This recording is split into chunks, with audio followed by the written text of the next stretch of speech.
Hello, day 7. I hope you had some really interesting things come up for you with your wonderful 45 minutes of intention. Let me know. I'd really be interested to know what came up for you. So today, we're going to be looking at how to reduce stress levels. Now, you're probably thinking, "Oh, I'm not stressed." Do you know how many times I hear that? "Oh, I'm not stressed."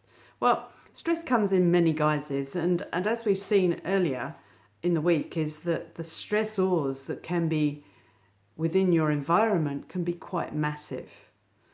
You know, not just the untidy clutter, the chemicals that are around us, the things we put on our skin, they're all stressors because they're actually making an impact on one area of our body or more.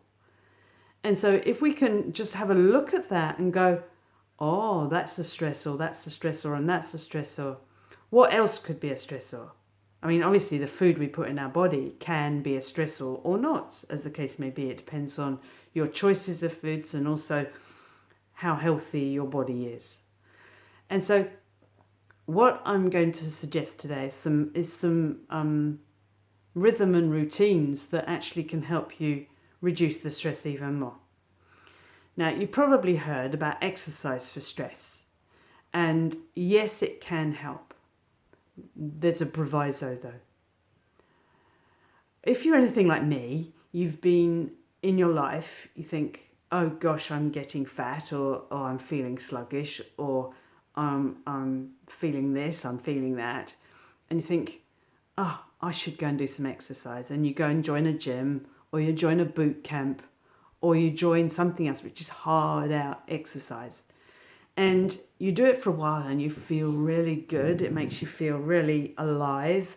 And you go, "Yeah, I'm on a roll. This feels good. I'm starting to see results."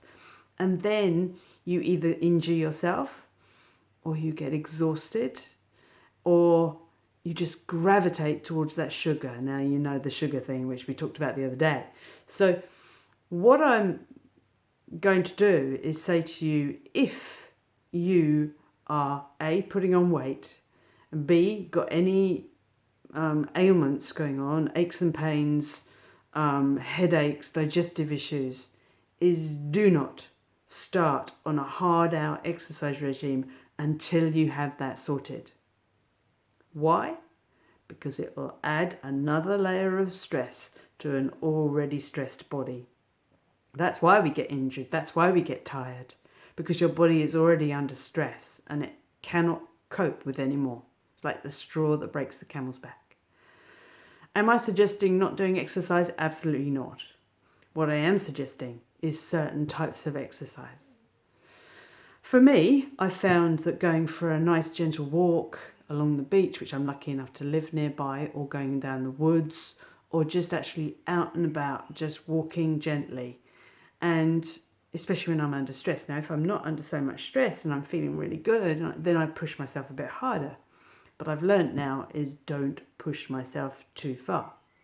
So what I would suggest to you is maybe go for a gentle exercise, or if you like yoga, then do yoga.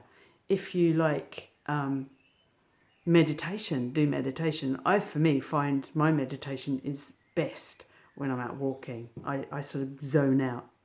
In fact, I zone out when I'm driving away as well, which is a bit of a dangerous thing, I think. But never mind, haven't had come into trouble yet. But that's one thing that can really help stress relief. Those things, if they feel good for you. Now they have to feel good, and so that's what I would first thing. The other thing is, if you work in an office, or you sit like me behind a computer and do a lot of writing, or you do a lot of research and that sort of stuff, then I would suggest you install an app on your phone which has a timer, and you put it on for 55 minutes. When that 55 minutes is up, get up from your computer. If you're not in an office full of people, then you can do an exercise or so. I've got a hula hoop, which it's actually called a power hoop, and it's got weights on it. It's fantastic. And I do that for another, I put the timer on again for another 5 minutes. So I make sure I do an exercise or a relaxation and stretch, or go and make myself a cup of tea and I wander around for another 5 minutes and then I sit down and redo the processes. What I found with that is not only does it make my body move, but it also helps my brain function so much better, so I get more done. So by having that 5 minutes off, sometimes it's 10 or 20, but by having that time off, you're actually going to be much, much more productive. So if you're working for someone else, and it's not always, they don't always like you doing that, is run up and down the stairs if you're in an office which has got stairs. Go to the toilet, go and just close your eyes, just move, just get up, go to the toilet, make a cup of tea, do something, go and talk to someone next to you, but move when you're doing it.